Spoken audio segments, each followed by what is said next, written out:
یو ورور پیغام را لېږلی او ډېر سخت خفه ده، وایي چې پلار مې وفات شو په داسې حال کې چې له ما نه خفه و. اوس وایي د دې ژوند حالات مې هم برابر نه دي، یو څه ګډوډي ده، ستونزې دي، خو خلک به ما ته ډېرې طعنې راکوي. خلک راته وایي چې دا ټول ستا د پلار د وجې نه دا ستا ژوند داسې ګډوډ ده. نو په کلي کې وایي خلک هم راپسې غږېږي، خبرې هم کوي او ډېر سخت تنګ شوی یم.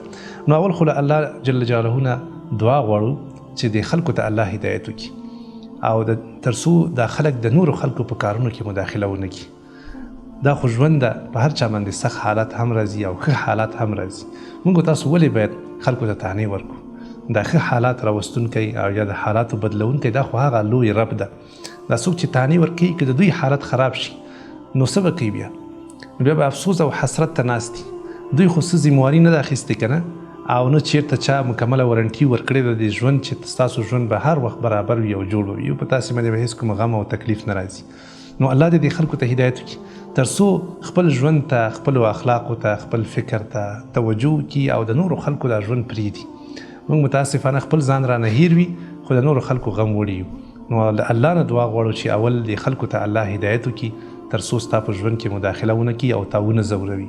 په دویم قدم کې که یو انسان نه څه اشتباهات شوي وي، خو الحمدلله په اسلام کې د هر څه د حل لاره شته ده.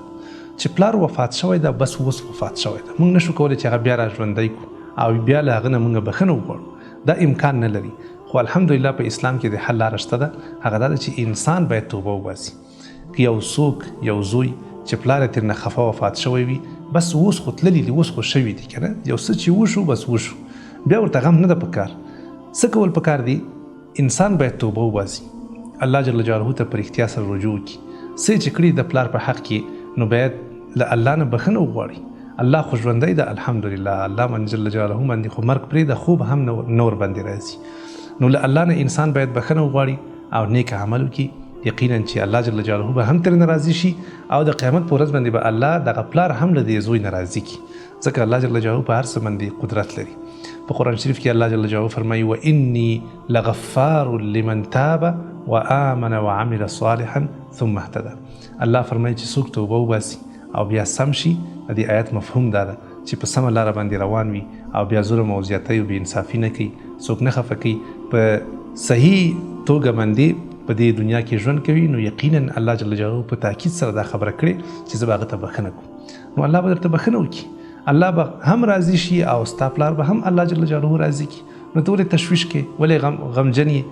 انسان مهمه دا ده چې دی په دې دنیا کې ښه ژوند وکړي، داسې ژوند وکړي لکه څرنګه چې الله جل جلاله غواړي، او ظلم او زیاتی او بې انصافي ونه کړي، پردی حق ونه خوري. یعنی الحمدلله د توبې دروازه خلاصه ده.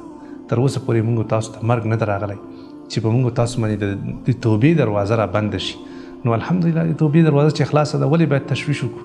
د خلکو په خبرو په قصه کې مو اوسېږئ، کوشش وکړئ انشاءالله چې خپل ژوند ته بدلون ورکړئ، هڅه وکړئ، منډه ووهئ، د خلکو سره مشورې وکړئ، د هغه خلکو ملګرتیا وکړئ چې هغه تاسو ته اهمیت درکوي، هغه تاسو ته ارزښت درکوي، هغه تاسو ته ښې خبرې کوي، هغه تاسو خیر غواړي.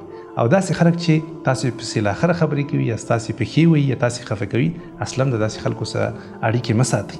انشاءالله هم به دا دنیا خوشحاله وي او هم به انشاءالله الله جل جلاله درنه راضي کیږي. یو خوشحاله ژوند په هیله. په خارج کې اوسېږئ او غواړئ چې ستاسو ماشومان ته مونږ قرآن کریم او اسلامي درسونه ورزده کړو، همدا اوس په لاندیني واتساپ شماره اړیکه ټینګه کړئ.